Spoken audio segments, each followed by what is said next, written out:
La verdad que siempre es un gusto y no es una formalidad decir esto, trabajar con la gente de Tucumán porque hacen todo bien y es un verdadero placer. La verdad es que Betty, uno la perdona porque, bueno, porque Betty es Betty, ¿no? Pero siempre nos pone en cada apuro porque planea los temas de una manera que es bastante complicada de saber exactamente qué es lo que quiere y siempre tiene más expectativas de aquellas a las que uno puede responder. Pero vamos a tratar de todas maneras de poder hacer más o menos lo que ella quiere. Y la, yo resumí o redefiní el título de esta presentación en lo que sería el fondo de lo que decía todo ese título tan pomposo que puso Betty Hill, que es si es que la FPI ya no es más FPI, que es un poco un tema de discusión.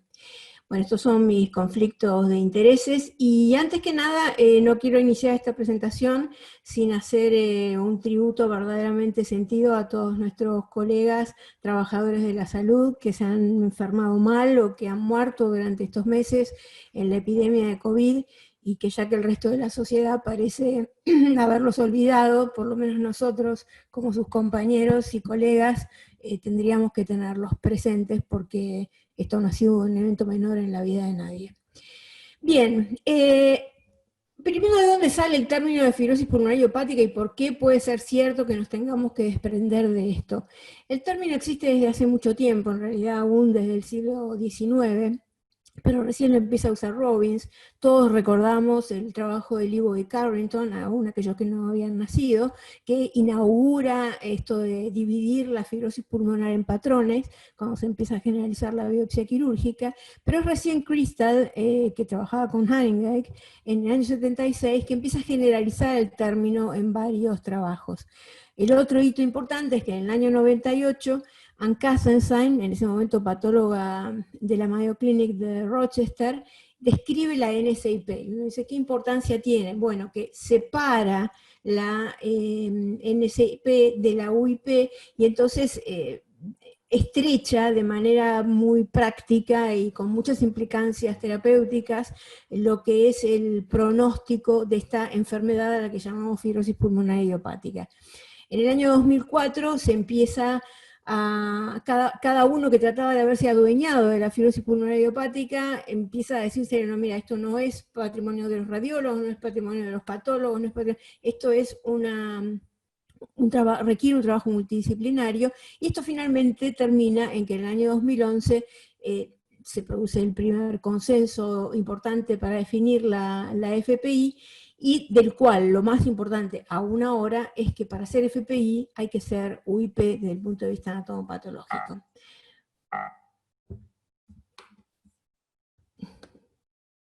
Entonces, ¿qué es lo que viene de aquí en más? Porque por supuesto desde el año 2011 hasta ahora han pasado muchas cosas.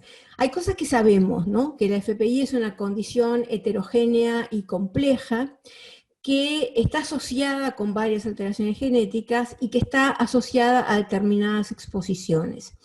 También sabemos que esas alteraciones genéticas no son 3 o 4, sino que hay un montón de mutaciones genéticas, al menos en 11 loci diferentes, y que por lo tanto esto, bueno, disminuye ese sueño que se tiene con cualquier enfermedad, que es tener algo así como una flecha genética que pueda disparar contra un objetivo más o menos preciso.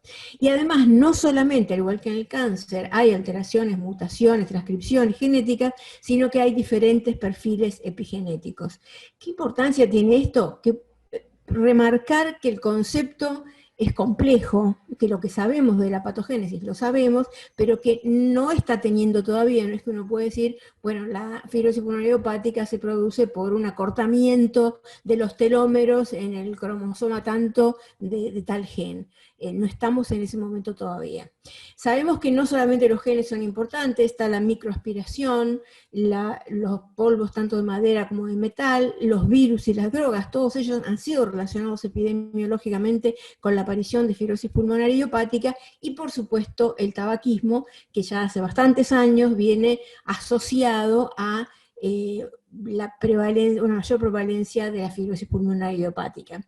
De la genética sabemos que este famoso gen que todo el mundo conoce, aunque no se dedique mucho a leer esto, que es el MUC5, es el factor de riesgo más importante cuantitativamente y por lo menos explica 30% del riesgo de tener fibrosis pulmonar idiopática. ¿Qué importancia tiene la genética? Bueno, primero que esto permitiría la identificación a una edad temprana. Esto permitiría que uno pudiera encontrar los enfermos antes de que desarrollaran la enfermedad, bueno, como pasa con el cáncer de colon o con el cáncer de mama u otras enfermedades. La historia familiar, esto explicaría por qué hay una historia familiar, por qué hay formas familiares, sabiendo que es difícil definir la fibrosis pulmonar familiar, porque tiene que darse en las 2 generaciones previas o en los hermanos, y el diagnóstico de esto es difícil, y entonces a veces uno no está muy seguro de que eso que el paciente entiende como que su mamá murió de fibrosis pulmonar sea realmente el diagnóstico.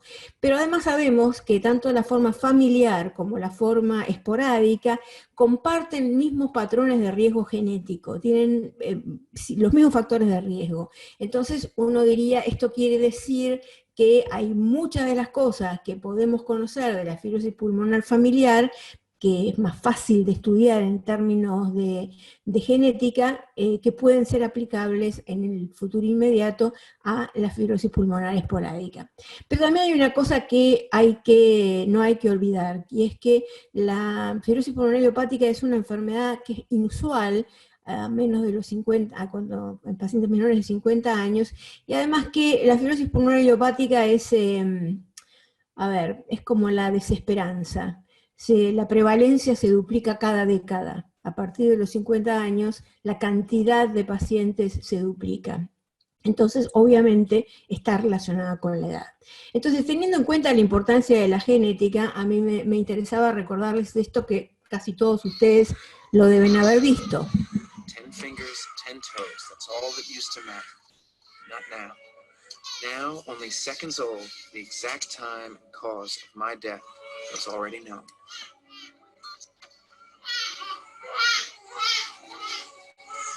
Neurological condition, 60% probability. Manic depression, 42% probability. Attention deficit disorder, 89% probability. Bueno, entonces, esta escena que yo acabo de mostrarles, la mayor parte de ustedes habrán visto la película Gattaca, en la que se habla, es una especie de distopía, como se usa mucho ahora decir, de la fuerte predisposición genética y cómo uno podría saber y podría elegir y podría diseñar cómo serían los individuos en el mediano plazo. Pero hay que recordar que esto lo único que determina es probabilidad, y la probabilidad es nada más que eso, ¿no? Es lo mismo que cuando uno le relata a los pacientes cuáles son los riesgos que puede tener una determinada conducta. De hecho, hay pacientes que tienen factores de riesgo genético, en lugares donde están haciendo estudios más sistemáticos, se identifican grupos de pacientes con riesgo genético, han tenido factores de riesgo exposicional y sin embargo nunca desarrollan la enfermedad. O sea que todas estas cosas que sabemos que contribuyen y que son un riesgo para el desarrollo de la fibrosis pulmonar no son suficientes para explicarla, y el problema es mucho más complejo que eso. Hoy sabemos que la fibrosis pulmonar tiene 3 fases, ¿no? O por lo menos tratamos de entenderlo en 3 fases.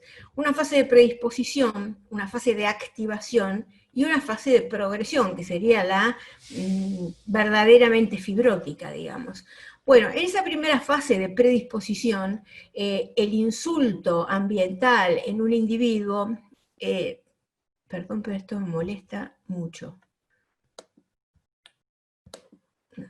No hay manera de... El insulto ambiental en un individuo genéticamente predispuesto lo que produce son ciertos cambios inmediatos. Estamos hablando de alguien que no desarrolló para nada fibrosis, pero ya hay aumento del turnover de las células alveolares de tipo 2, y esto inmediatamente causa aumento de la apoptosis.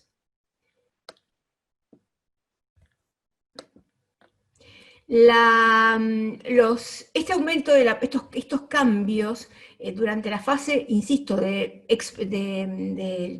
predisposición, lo primero que producen es cambios en los telómeros, que a su vez producen dos cosas. Una es la programación, la reprogramación de la senescencia. La célula va a envejecer más rápidamente. Y otra es la liberación de mediadores profibróticos por el epitelio alveolar. Todo esto, sin entrar en demasiados detalles, lo que intenta remarcar es que el fenómeno empieza siendo un fenómeno de tipo epitelial. En la siguiente fase de activación, bueno, es como en la vida, ¿no? La acumulación de insultos a lo largo de una vida produce finalmente cambios que ya son más duraderos, que no son con reversibilidad inmediata. Eso produce cambios en el epitelio pulmonar, activación de los fibroblastos, y esto a lo que lleva, ahí sí, es a la acumulación de matriz de colágeno. Y finalmente, en la fase de progresión, que esta es la única fase verdaderamente fibrótica, hay una diferenciación de los fibroblastos, que nosotros estamos llenos de fibroblastos por todos lados y no son cosas dañinas, a miofibroblastos, y esto produce un mayor depósito de la matriz de colágeno. Ese es el fenómeno de la cicatrización, pero para que pase eso tuvo que pasar todo lo previo. Es algo así como este cambio de definición que tuvimos en los años 80 de que el asma no era el broncoespasmo, sino que el broncoespasmo era simplemente la culminación de un proceso mucho más importante previo, que era la inflamación, y que por supuesto implicó un cambio terapéutico muy importante. Porque además el problema es que cuando empieza el depósito de la matriz, ya directamente hay fenómenos de remodelamiento pulmonar, y esto es un proceso que a lo que va a llevar, que es lo que caracteriza la fibrosis pulmonar idiopática, es a la autoperpetuación. Teniendo en cuenta esos elementos, esto fue del 2018, se publica un trabajo que uno empieza leyendo los trabajos por los autores y dice, wow, primero de Lancet, y después están tipos que uno respeta mucho, ¿no? Jenkins, también en este trabajo está Luca, está Toby Maher, también está Naftali Kazminski, que es un tipo muy reconocido, y uno dice, si está en el Lancet, está en inglés, y están todos esos tipos, esto debe estar bien. Así que hay que aceptarlo. ¿Y qué es lo que proponen estos sujetos? Renombremos la FPI. La FPI, dicen, es un término obsoleto, que ya no sirve y hay que cambiarlo. Idiopática, y esto vuelvo a decir, es el concepto de estos autores, implica que no sabemos nada de la patogénesis, y fibrosis también es una palabra inútil, porque lo que significa es que el único componente importante son los cambios en la matriz, e ignora todos los elementos previos. Y enfatiza, un poco igual que lo que se hizo en el asma en su momento, que la fibrosis es solo una consecuencia, no es la parte más importante de la patogénesis de la enfermedad, y que lo más importante es la disfunción epitelial. Entonces, esto implica, ¿qué significa desde el punto de vista práctico? En los términos del grupo de Wolters, que el término fibrosis pulmonar idiopática limita la comprensión de los objetivos terapéuticos, o sea que el objetivo terapéutico, igual que en el asma, no es detener el broncoespasmo, sino abortar la inflamación para que no se produzca el broncoespasmo. Entonces ellos dicen, mientras la sigamos llamando fibrosis, bueno, vamos a seguir apuntando nada más que a detener la fibrosis.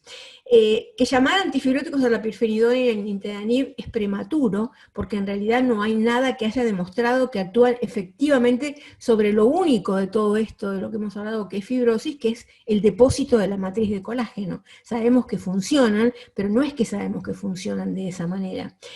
No hay evidencia alguna de que detengan el depósito de colágeno, y esta hipótesis, esta cosa de llamarla fibrosis, desconoce desde el punto de vista terapéutico, y por lo tanto, según la interpretación de los autores, cancela el entusiasmo hacia encontrar aquello que pueda actuar sobre los efectos sobre la activación.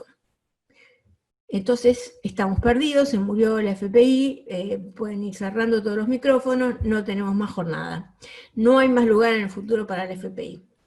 Y entonces, bueno, creo que aquellos que nos dedicamos a esto y leímos esto unos años atrás, después de la impresión del Lancet y esa cantidad de vacas sagradas incluidas entre los autores, bueno, esta aserción tan así dramática a uno le hizo ponerse a pensar si verdaderamente estaba de acuerdo con lo que estaban diciendo estos autores. Y hay que tener en cuenta algunos elementos. Ellos ofrecen, no es que dicen, bueno, se acabó el FPI, no hacemos nada, ofrecen con la finalidad de mejorar la comprensión de la enfermedad y de facilitar la comunicación con los pacientes, objetivo que nadie puede dejar de compartir, distintos nombres. Una, lo pongo en inglés porque la verdad que es difícil reproducir esa estructura en castellano, ¿no? Lo que sería la fibrosis pulmonar impulsada por el epitelio. Bueno, ¿qué tal, señor? Hemos terminado los estudios y creemos que usted tiene lo que llamamos una fibrosis pulmonar impulsada por el draio epitelial. Una más modesta, que sería la fibrosis pulmonar primaria, y otra es una fibrosis pulmonar progresiva edad dependiente. O sea que, señor, nosotros le decimos que es una enfermedad que se va a morir en 3 años, sino que además ya es un viejo de cuarta. Bueno, pero aparte habría que seguir clasificándola, ¿no? Aparte de ponerla en alguno de esos grupos, elegir alguno de esos grupos, que es difícil porque se superponen, habría que clasificarlas en grupo 1, las que son lo que sería lo más parecido al actual FPI, que es esta de la impulsada por la disfunción epitelial, las fibrosis pulmonares impulsadas por la disfunción de las células inflamatorias, que incluiría las neumonías intersticiales asociadas a la enfermedad del tejido conectivo, a la neumonitis por hipersensibilidad, la fibrosis pulmonar asociada a medicamentos o a la aspiración de ciertos eventos, y por supuesto la fibrosis pulmonar asociada al tabaco. O sea que es una especie no sé, de estos nuevos GOL que tienen los números, después tienen las letras y después no los usa nadie. Y además de eso, habría que volver a clasificarlas en sin causa genética conocida y con causa genética conocida. Y con causa genética conocida habría que poner cuáles son aquellos factores genéticos. Entonces ahí es donde uno tiene que preguntarse, porque por supuesto, yo leo eso y como uno dedica la mayor parte de su tiempo a hacer eso, me siento en el umbral de la puerta de mi casa y me pongo a llorar, porque no puedo hacer eso, no es práctico, no es una cosa que, y ni siquiera me convence mucho. Entonces uno se pregunta a sí mismo, ¿clasificar para qué? ¿Para qué clasificamos las enfermedades? Clasificar no es un tema menor. No es solamente una cosa, digamos, así medio semántica. Por un lado, Borges decía, ordenar una biblioteca es una manera silenciosa de ejercer la crítica, ¿no? No es igual dónde metemos las cosas. Y es muy importante porque se supone que está determinada y por lo tanto demuestra que tenemos un conocimiento sobre el por qué la clasificación se hace de esa manera y que vamos a tomar conductas diferentes dependiendo de en qué categoría de la clasificación la ponemos. Algo así como lo que sucede en la hipertensión arterial pulmonar. Probablemente haya pasado eso. Este grupo, que es muy sofisticado, diga, nosotros nos merecemos un NISA todos los años porque es absolutamente injusto que no lo tengamos. Entonces, una nueva clasificación debiera estar guiada por la utilidad clínica. Práctica, lo que dice práctica, sabemos, creo que nos dimos todos cuenta de que no es, pero podría tener otras utilidades. Y ahí aparece una contribución muy importante, que es la de Ryerson, que se plantea en función de la evidencia, no necesariamente de ese trabajo, es más, no sé si tiene unos meses de diferencia. 3 preguntas. ¿Qué tan frecuentemente los pacientes con diagnóstico de FPI no cumplen los criterios de las guías? Esos pacientes que no cumplen los criterios, ¿tienen el mismo pronóstico? Y finalmente, los pacientes de subgrupos con pronóstico similar, ¿implican una similitud biológica y justifican un manejo similar o no? ¿O simplemente tienen el mismo pronóstico y nada más? Bueno, todos tendríamos la impresión de contestar a la primera pregunta como sí, hay una alta proporción de pacientes que no cumplen las guidelines. En el registro australiano, estos son todos expertos, todos con comité multidisciplinario y revisión central, y solamente, y y 23% de los pacientes no cumplían los criterios de las guidelines, insisto, después de haber sido derivados o reclutados por grupos de expertos o un comité multidisciplinario, y en el estudio canadiense, el registro canadiense, 35% de los pacientes no cumplían esos criterios. O sea que el problema existe, hay un montón de pacientes que no los podemos meter dentro de la categoría de la FPI. Pero hay un montón de sesgos que pueden tener que ver con eso, para explicar eso. La otra cosa que nos interesa, y que eso se habló mucho, sobre todo después de algunos de los estudios fallidos en cuanto al outcome primario, pero que dieron cierta información, es que se comportan de manera similar frente a las drogas, e inclusive los primeros estudios de Nintedanib también ya mostraron esto. Pero uno puede decir que esto no es una verdad que sea tan definitiva, porque los niveles de confianza, los intervalos de confianza son muy amplios, porque hay un sesgo por progresión. Finalmente el que va a mandar un paciente a ser estudiado por una fibrosis pulmonar idiopática es su GP, su médico o neumonólogo generalista, y entonces va a mandar más a los pacientes de lo que les va más peor. Entonces, esa población está enriquecida de alguna manera, y porque hay un sesgo de supervivencia. Los médicos y los pacientes se van a comportar de manera diferente cuando saben que están en un estudio en el que están siendo observados, monitoreados, que es lo mismo que pasa con los trials farmacológicos. Entonces ahí empieza la guerra de la que venimos hablando en estos últimos tiempos, que son los splitters versus lumpers. Y lo digo en inglés porque la traducción son términos que no son muy usados por nosotros. Los lumpers sería decir, mira, son todos, metemos todos, lo que nos importa, son todos más o menos iguales.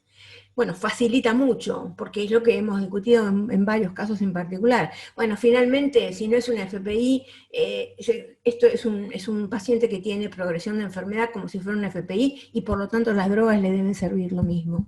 Los splitters, que dicen, no, a mí me interesa saber si son FPI o no FPI, si tienen o no tienen un componente genético, si tienen o no tienen carga ocupacional, si tienen o no tienen... va a mejorar los resultados de largo plazo y va a permitir una investigación más dirigida. O sea que digamos que cada uno tiene alguna cosa que lo favorece como definición.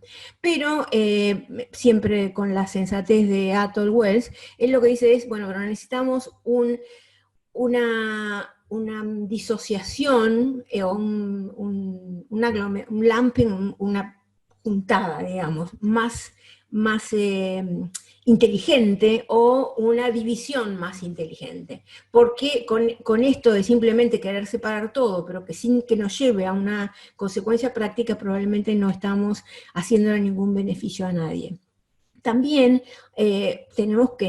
muchos de nosotros pensamos que idiopática no quiere decir que no sabemos nada, sino que hay ciertas cosas que están incompletamente comprendidas, y definitivamente hay cosas que no sabemos de lo que hoy llamamos fibrosis pulmonar idiopática. Hay pacientes con factores de riesgo que no tienen fibrosis, y pacientes con fibrosis que no tienen factores de riesgo. O sea, esto no es la trisomía 21, es una cosa que es muchísimo más compleja que eso. Finalmente, base genética tienen todas las enfermedades, sin ningún lugar a dudas. Un nombre limita la investigación, porque es uno de los argumentos del grupo de Walters. Bueno, no pasó con la fibrosis quística, no pasó con la PTI, que ahora sí dejó de llamarse púrpura trombocitopénica idiopática, y no pasó con las otras neumonías intersticiales, que seguimos llamando como intersticiales idiopáticas, y en las que ha habido un avance importante en la comprensión de la patogenia de estas enfermedades. O sea que los argumentos son un poquito débiles, ¿no? Para tomar una decisión tan radical como decir, bueno, basta, no existe más la fibrosis pulmonar idiopática. Todos estamos entusiasmados con lo que es la medicina de precisión, y decir una droga para cada paciente, ¿no? O sea, no basta lo mismo para todo el mundo. Pero medicina de precisión significa marcadores, biomarcadores, y la verdad que hoy no los tenemos, porque no es que ni podemos medirlo de rutina, ni decir que un tipo tiene MU S25, no nos dice de ninguna manera que eso que tiene es una fibrosis pulmonar idiopática. Y en esta frase, lo cito textualmente a a Atoll, porque nadie puede decir una cosa como esta sin que además alguien se enoje con él, ¿no? Dice, la medicina de precisión es conceptualmente elegante, pero la historia de la ciencia está llena de ideas elegantes, tales como la teoría griega de los 4 humores, que en los últimos tiempos ha probado no ser sostenible. O sea que yo creo que después de esto Luca no le debe hablar todavía, después de 2 años de que se publicó este trabajo.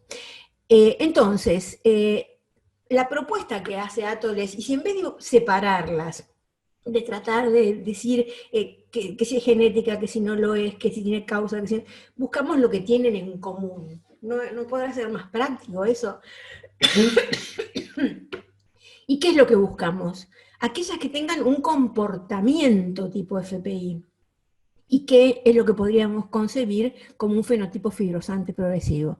Y es finalmente otra vez como con las personas. No nos importa lo que digan que quieren hacer, no nos importan los discursos de la narrativa de cuáles son sus principios, sus valores, su filosofía. Lo que nos importa es lo que hacen, porque es lo que nos demuestra cómo es cada persona. Bueno, con la filosofía homeopática pasa lo mismo. Sabemos que algunos de, ya que tenemos que definir el fenotipo fibrosante progresivo, sabemos que algunos, uno de los criterios que más predice que un paciente va a tener un comportamiento de ese tipo es la presencia de patrón de UIP en la TAC, pero también sabemos que no es definitivo, ni es excluyente, ninguna de las dos cosas. Por ejemplo, hay evidencia de otras enfermedades que no son FPI. En la artritis reumatoidea solamente un 50% son UIP, y sin embargo, la artritis reumatoidea en general tiene un comportamiento progresivo que es mucho más cercano al de la FPI. En las inclasificables, la progresión es intermedia. En la NSAIP progresiva, cuando una NSAIP, como alguna de las que hemos visto, inclusive en la esclerodermia, que por ahí de las más tímidas, empieza a tener un comportamiento progresivo, bueno, tienen igual mortalidad. Y también esto ha pasado en otras causas, ¿no? Entonces, el tema es, también, es el fenotipo fibrosante progresivo. La pregunta es, ¿podemos ya definir ese fenotipo progresivo? O sea, ¿sabemos cuál es? Y hoy el único criterio que tenemos para decir este paciente es un paciente que tiene fenotipo progresivo fibrosante es la progresión durante el corto plazo de observación de la enfermedad recientemente diagnosticada. Todos los otros criterios son factores de riesgo. Uno dice, sí, si cruzás la avenida Libertador en rojo, te vas a morir. Sí, tenés alta chance de morirte, lo cual no quiere decir que uno no pueda cruzar la avenida Libertador en rojo y no le pase nada. Y el otro punto sería, necesitamos conocer más del fenotipo fibrosante progresivo. Y para eso necesitamos el FPI, para poder comparar lo que sabemos cómo es y cómo se comporta con este otro que intentamos agrupar, pero que tenemos que ver que si realmente se comporta como aquello que hoy seguimos y yo quiero seguir llamando FPI. Entonces, tener la FPI separada permite eso, comparar el comportamiento con el fenotipo de las que no conocemos. Entonces, para eso necesitamos paciencia, prudencia y humildad. Porque si creemos que que sabemos todo, que ya está, que ya lo encontramos, que no sabemos nada, hay un montón de cosas que no conocemos, y por eso antes de tomar decisiones apresuradas hay que usar, bueno, los mismos valores que en general son útiles para la vida y para la medicina. Todos conocen esta cita, ¿no? No es una mano, no es un pie, no es un brazo, no es un rostro, no es ninguna otra parte que pertenezca a un hombre, es solamente otro nombre. ¿Qué hay en un nombre? What's in a name? Si aquello acaso que llamamos una rosa por cualquier otro nombre, si tuviera cualquier otro nombre, olería diferente. Y bueno, por esta cita famosísima del segundo acto de Shakespeare, de Romeo y Julieta obviamente, es que Atoll, que es particularmente fanático de Shakespeare, le pone este título a ese trabajo en el que discute estas hipótesis que hemos estado discutiendo ahora. qué hay en un nombre y si sería o no sería lo mismo llamarla de otra manera. El tema es, hoy más que nunca necesitamos conocer nuestras limitaciones, tenemos que, esa es la posición de muchos de nosotros, al final lo que pienso yo no importa nada, pero es la posición de Atul Wells y la de Flaherty y la de algunos otros grandes nombres del mundo intersticial. Necesitamos conocer nuestras limitaciones y necesitamos saber que hay que discutir mucho antes de ponerle el título de fenotipo progresante, firosante progresivo a un paciente, porque eso tiene muchas implicancias desde el punto de vista del pronóstico y desde el punto de vista terapéutico. Y por eso saltar la conclusión de que porque alguien tiene UIP en la tomografía, cuando no es un FPI, o que alguien tiene una enfermedad que se comporta, me parece a mí, porque tiene mucha enfermedad sistémica en un ETC, porque el me parece a mí no alcanza y necesitamos poder comprobar dos otras cosas que son las que seguramente Ivette va a discutir para poder definir mejor el fenotipo fibrosante progresivo. Eso es.